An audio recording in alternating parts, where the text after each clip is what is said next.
Florida Green Party. And so Bruce is going to be coming around, and Bruce and Josh, and they're just going to see if anybody has a little spare change, and to help us out. And so that is how we get the word out. It's just by grassroots organizing, grassroots donations. And I want to say too, there are terrorists out there. There really are terrorists out there, but you know what they really are? K Street Law in Washington, D.C. That's where the lobbyists are. So you say you want a revolution after hearing this. You say you want a revolution? We'd all like to see the plan. Well, the Green Party has a plan, the Green New Deal. All right, so, okay, we're going to have a mic person come around, and I'm going to give this to him in a minute. We'll get going, and then they're going to ask you questions, so you may want to sit back, or stand back up here to this microphone. Yeah. So we're going to go. Who has the microphone? Right here. Oh, all right.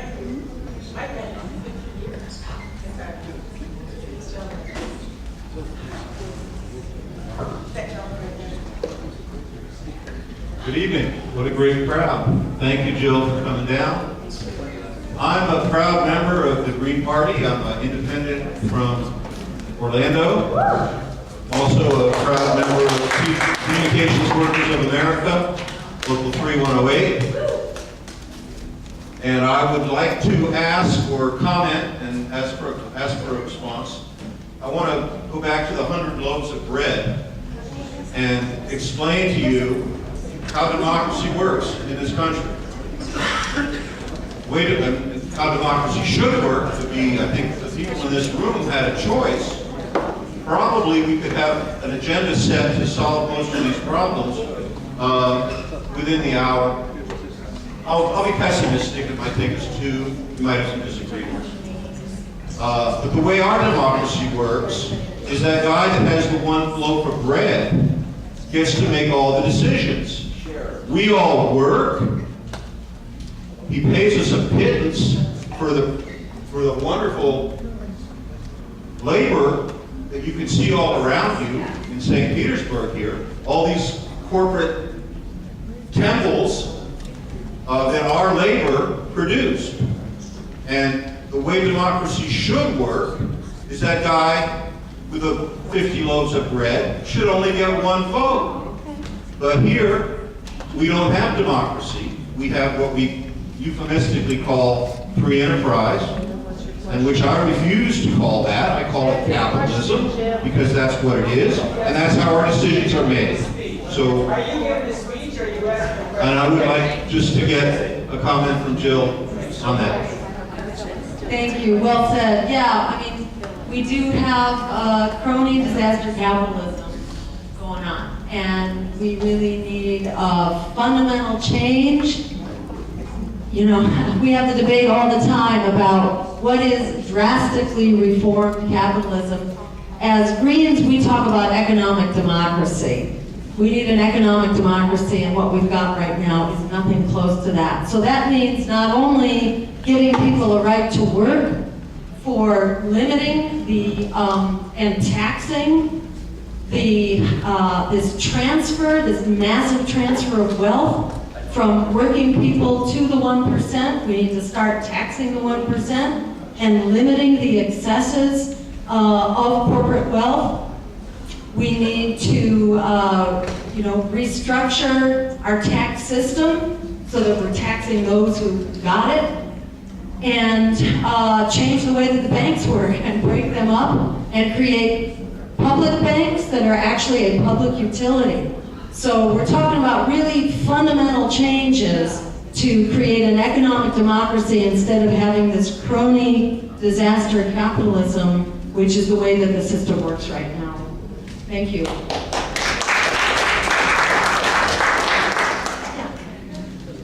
Oh, you got Mike next. Okay, go ahead.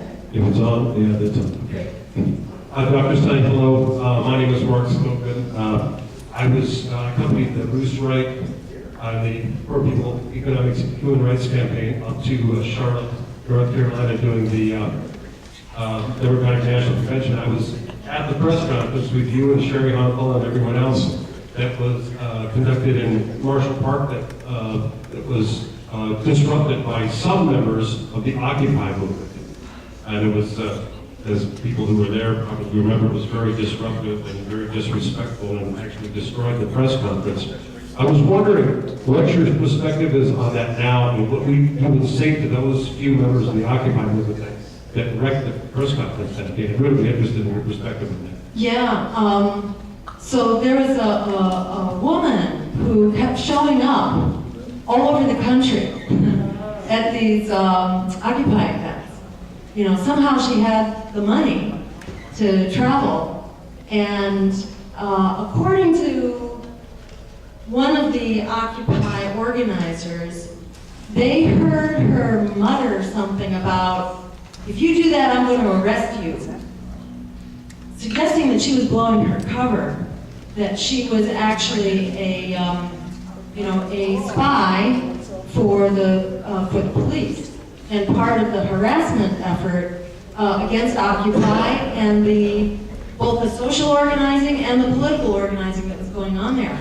Because she was the only person I ever encountered who actually tried to disrupt the spontaneous organizing that was going on at Occupy. So that's my perspective, and we now know that there was a lot of police disruption, there was FBI spying, and there was Homeland Security that was on the attack.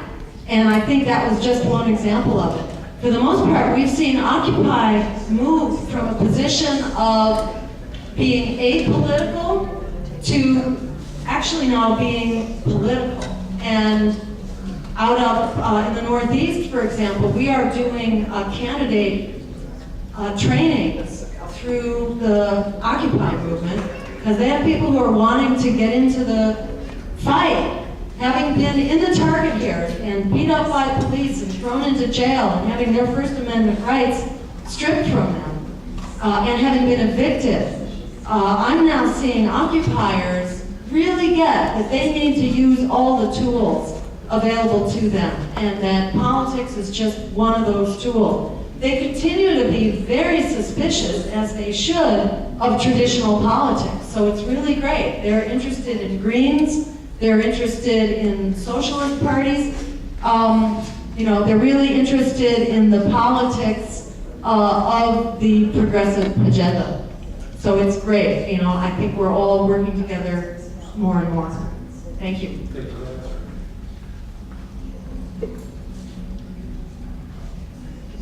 Jill, could you tell us a little bit about your trip to Norway? Sure. Okay. So I was in Norway about 6 weeks ago. I was invited to come because Norway is in the process right now of breaking through. Their Green Party has been elected to municipal levels of government, so they're on their city councils in all the big cities. And they're making a push now to get into parliament. And this is sort of what we're seeing a lot all over the world, that Green parties are sort of working their way out from the grassroots. It generally comes up through city councils and then up to legislatures and parliaments. So they were hoping that by bringing in, an American Green presidential candidate, that they would get some press attention. But Justin Bieber, I think, beat us to it. He was there that weekend. So they didn't get a lot of press, but they had German Greens there and Swedish Greens too, and it was really exciting to meet with them and talk with them. Their big campaign right now is to get their national energy company to make it green and to get it off of oil. Their big company, Statoil, which I should mention right now, is one of the major investors in Canadian tar sands and in Arctic exploitation. So they're trying to get the word out all over the world, because Norway and Statoil are very sensitive to how the world is talking about them. So at every chance you can, criticize Statoil, Norway's national oil company, for being an oil company, and make the point that it should be a clean energy company. We need to democratize our energy, not just nationalize it, but it needs to be democratically run in a way that serves all of us. And Norway would be a great example if we can help make that happen there. Thank you.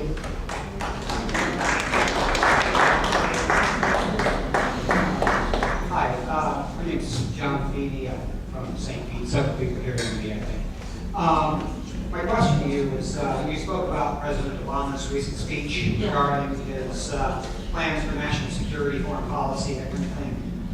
We know that both parties have a policy that's basically based on issues like sovereignty and economic interests. But I would ask, since I'm not a Green, okay, so I'm interested in knowing what your position is. What rubric would you use to govern your foreign policy? International law and human rights. Period. Either we will be a nation of laws or the wild, wild west all over the world, and that's the direction we're going. And I would add to that, restraining excesses of power in the imperial presidency. You know, this is against everything that our Constitution was supposed to be about. We're supposed to be about limits of power. And the way that war power has been usurped by the president, it was supposed to be the power of the people through Congress, not the power of an all-powerful presidency. So we need to keep that power. And I would add that unrestrained power is not only a threat of big government, it is a threat of big corporations. And I think that is what, the Green Party, I think, really brings uniquely to this. With the Libertarians, we share this understanding that unrestrained power is tyranny. But I think the Greens have really understood that unrestrained power in the hands of corporations is equally tyranny and must be stopped. And right now, we are in a state of the world where corporations are actually more powerful than governments through these World Trade Agreements. So the real source of tyranny right now is through multinational corporations. I know you made mention of the growing emergence of the police state, the whole militarization of the police in general. I mean, what is your feelings? Do you think it's wise for us, like the whole, the Second Amendment, like, people seeing what defense we have, that's what I see is the growing threat of government, the civilian state. Okay, great. Yeah, so Second Amendment question. I can tell you how I feel instinctively. I have a real commitment to nonviolence.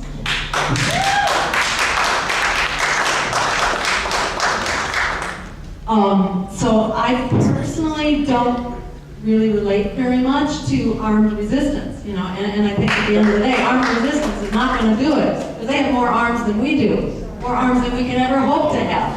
So, I think the power here is through a social movement. That said, looking around the world, there are lots of countries that have guns that are not violent places. So I do understand where they're coming from. And I feel like it's an issue that we should not allow to divide us. And I worry about that a lot, because I feel like there are many Greens who feel very, very attached to Second Amendment rights. My husband feels that way.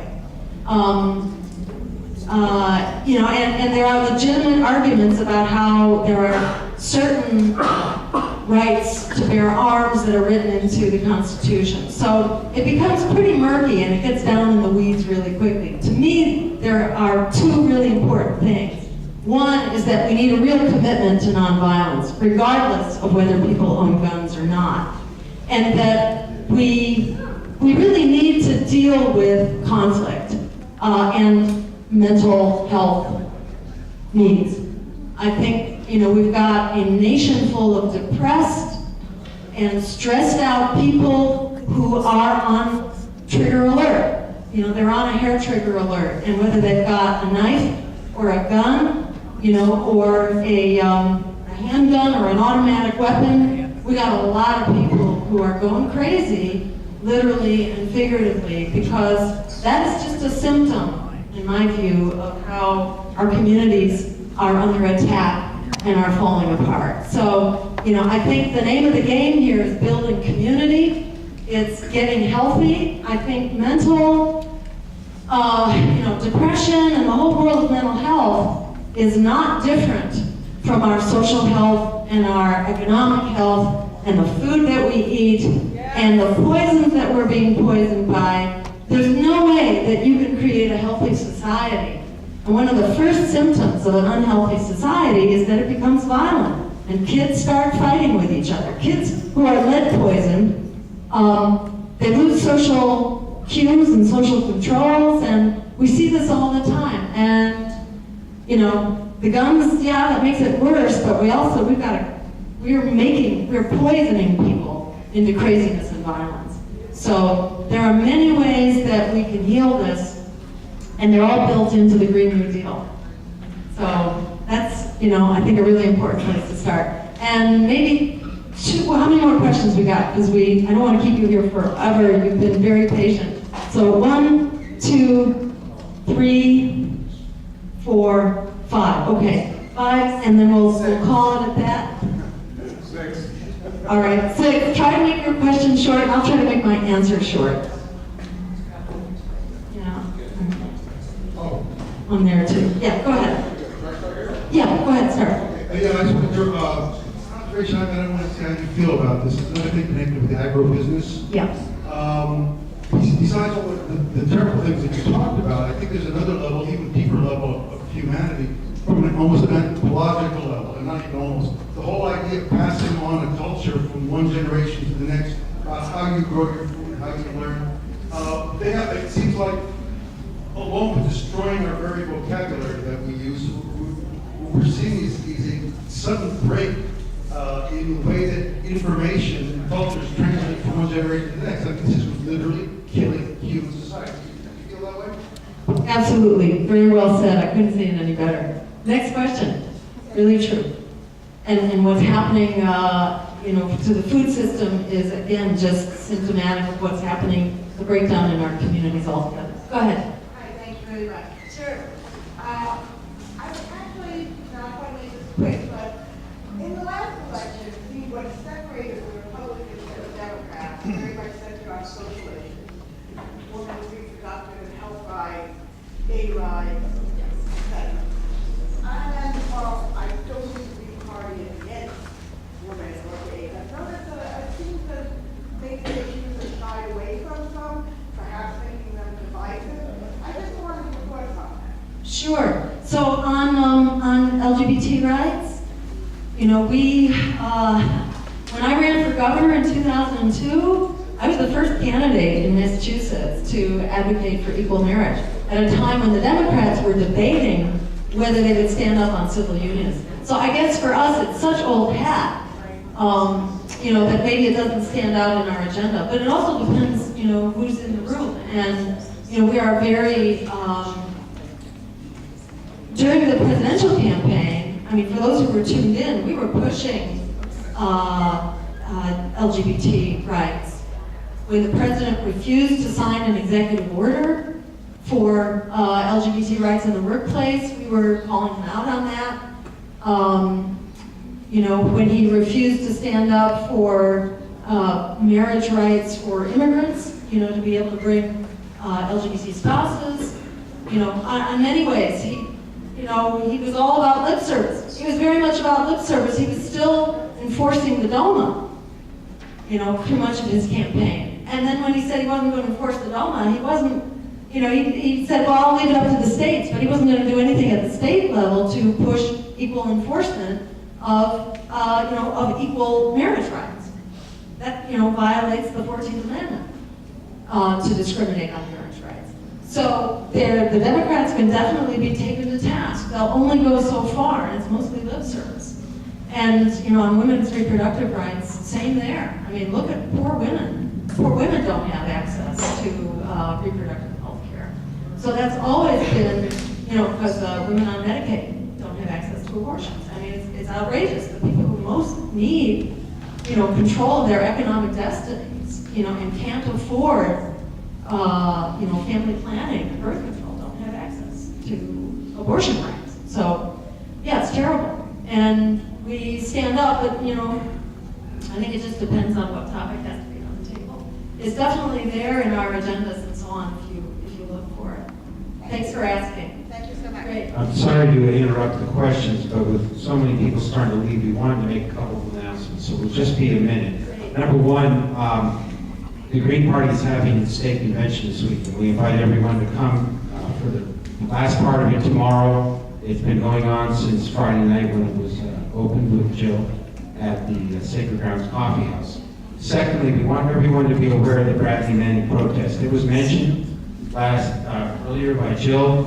It is next Saturday at MacDill Air Force Base. It's happening all over the country. However, MacDill, which is Central Command, is so important to be there, and we invite everyone to join. The Greens have endorsed this, Veterans for Peace, a whole range of organizations have endorsed this, and it is the only protest, Bradley Manning protest in the Southeast, which is disturbing, but an unfortunate reality. And so I invite everyone to come to that. Also, we want to let people know that you can get involved in the Green Party.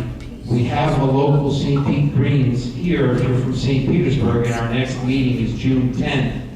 That's a Monday night at 7:30. You can see me about that afterwards if you want to get involved in the local Greens.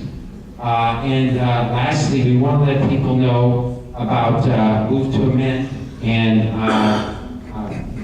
the Green Party is very involved in supporting Move to Amend. Please come over and talk to Maria, who's a Green, and also on the national committee of the Move to Amend. And please talk to her about Move to Amend. We'll get back to questions now. Thank you. Oh, lastly, I'm sorry, one thing very important. We mentioned about, voting. Please, if you are interested in the Green Party, register as a Green Party. You can say you're Green or you vote Green. What we need you to do is vote Green Party and sign up and register as a Green. Thank you. Yes. And run for office, yes. Great. Appreciate that. Sign in here for Green Party information. Yeah, be sure to sign in, just so we can stay in touch. Yeah, I have a question. Is this on? Yes. You gotta hold it really close, it doesn't matter. Oh, okay. Yeah. There we go. Okay. So my question is about agriculture, but it's more along the lines of urban agriculture, actually being able to design cities to produce the foods that's needed for that city in the city walls, or at least the majority of it, especially as population density gets so much higher and we're increasing the number of population. And this is worldwide, not just in the U.S. Actually, the U.S. is but other countries like India, where the population is going to be in less than 100 years to be set over 700 people per square kilometer, and that's countrywide. Great. Yeah, good point. There's a lot of urban agriculture going on. There are lots of, abandoned lots and properties. I mean, in this country, there are just so many opportunities for urban agriculture. And if we were doing it in a systematic way, not only planting, but ensuring that there's a market and creating free space for farmers markets in the cities. This is what Brazil did. They provided public land for farmers to sell their food, and at high traffic areas where there's just a lot of foot traffic, and it was great because it ensured that the farmers then were going to be able to sell their food. So there are all kinds of ways that our local governments, municipal governments, could support farming. To buy local produce for our schools would be wonderful. When I was in South Korea, they used the median in between the interstates as farmers. Wow. They were growing rice. When they sold a huge city, I mean, all the buildings in St. Pete pushed into one, twice as high, would be one apartment complex Unbelievable. in Seoul. Wow. And they have every little piece of land is being used for farming. Amazing. Thank Thank you. Yeah. Okay, real quick, I'm wondering what the EPA's opinion or stance is on all the things you mentioned tonight about the environmental problems we have locally and nationwide. Do they agree with the Green Party, or are they in conflict with what you're saying here? And if, whatever that is, what is their solution, or are they doing anything about all this stuff? For the most part, I would say no. And, because they generally don't consider food their issue. They are not acting on climate change, and they're not acting to regulate carbon dioxide emissions. Let's see, I think they were going to look at existing carbon CO2 plants. I haven't followed it closely to say exactly where they are, but they just took a baby step, which was all that they took. Why? Why? Because they are a very political institution, and they tend to support what the president wants to do, who appoints them. But beyond that, I think it's us. And there was a time, the EPA was created under Richard Nixon. One of the worst Republican presidents ever. Under Richard Nixon, we got the EPA, we got the Clean Air Act and the Clean Water Act, we got the Supreme Court decision on Roe v. Wade, and got abortion rights approved, and we brought the troops home from Vietnam. That was all under Richard Nixon. That tells you it's not the president, it's what we, the people, make happen.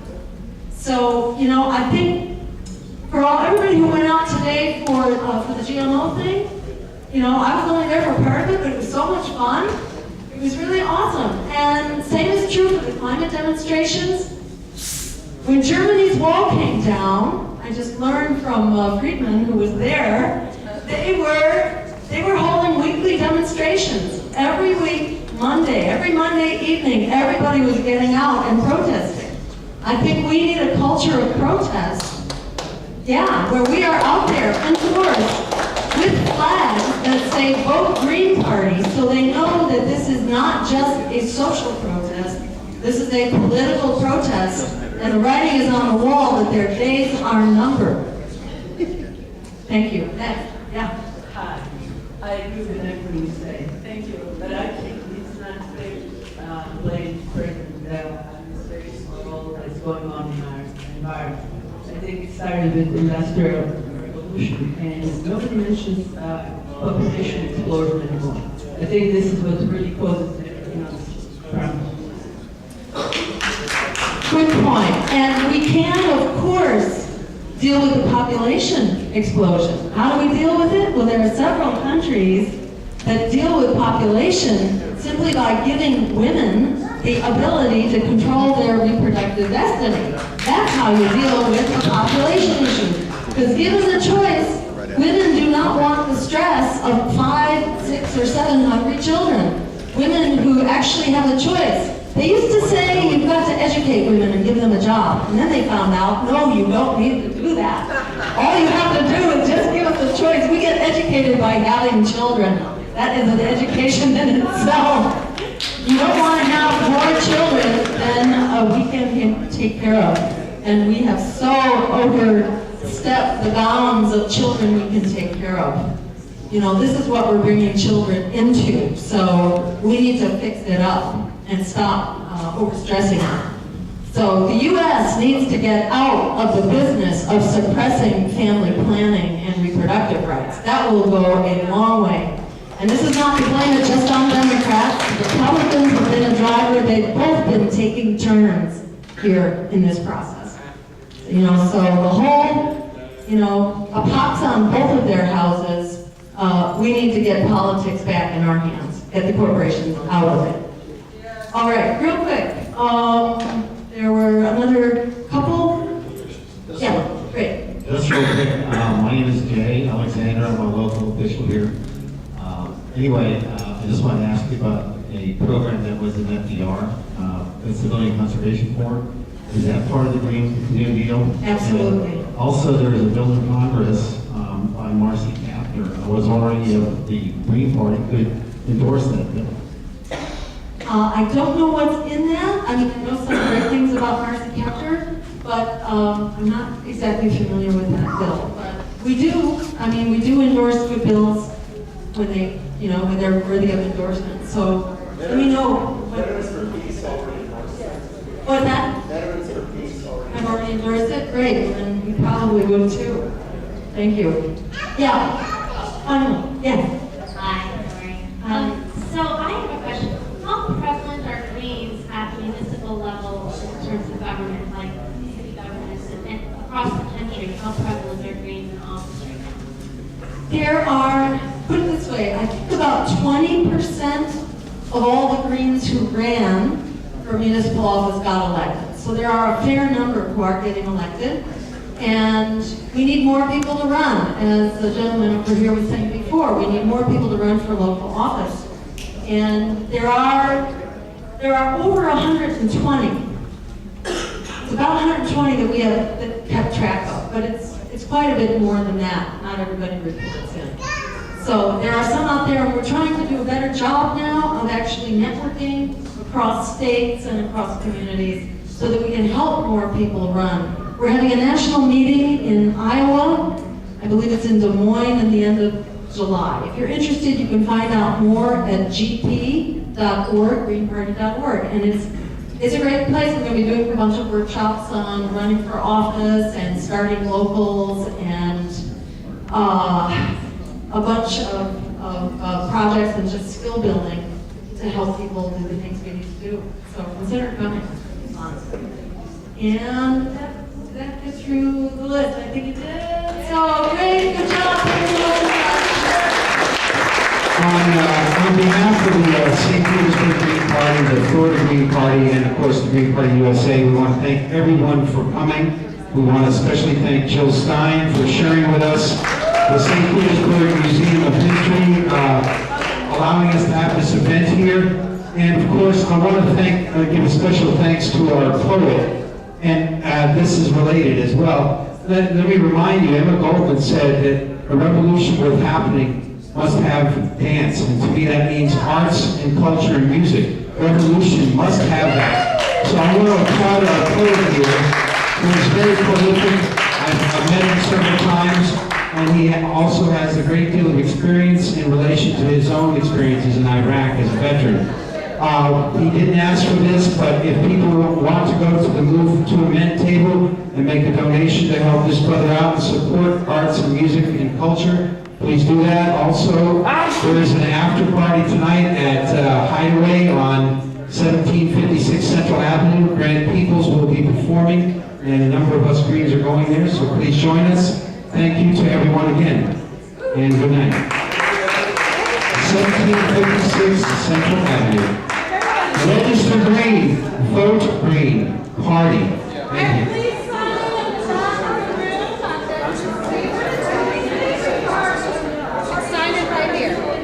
Yeah, if you want to get on the mailing list, there's a sign-in sheet. Please go over and see Anita at the table here. Keep informed, keep involved.